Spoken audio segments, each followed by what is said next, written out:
President Trump signed a bill into law that the White House says represents the largest tax cuts in American history. And at the same time, Governor Abbott is pushing for new property tax limits in Texas.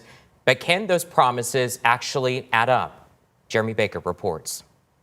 The tax cuts President Trump signed into law include no tax on tips, overtime, or Social Security. But he's also been floating the ideas of no federal taxes for those making under $150,000 a year and no property tax for those age 65 and up. But how feasible are those proposals? No taxes if you make less than $150,000. That would be a budget buster and then some. A budget buster, says UTSA political science professor John Taylor. He also told us the money to support those cuts has to come from somewhere. The problem is that tariffs will not generate nearly enough revenue. And when we're talking about taxes and budgets, we're talking about revenue neutrality. Without that federal money, states like Texas would have to cough up more cash.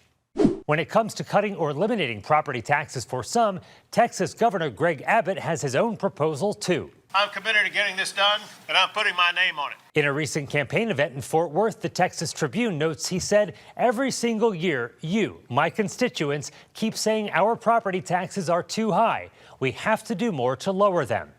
In the 1990s, Texas limited the amount property taxes can rise every year on a primary residence to 10% to help homeowners avoid shock from huge tax bills.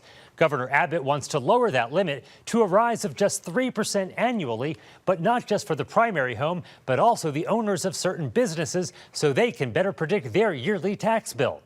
Professor Taylor says the Lone Star State has laws in place to help homeowners pay their property tax bill already. We kind of do that already in Texas. We don't quite. We have the homestead exemption and the senior homestead exemption. For more from Dr. Taylor about the feasibility of these tax proposals, head to the story on KENS5.com. In the studio, Jeremy Baker, KENS 5.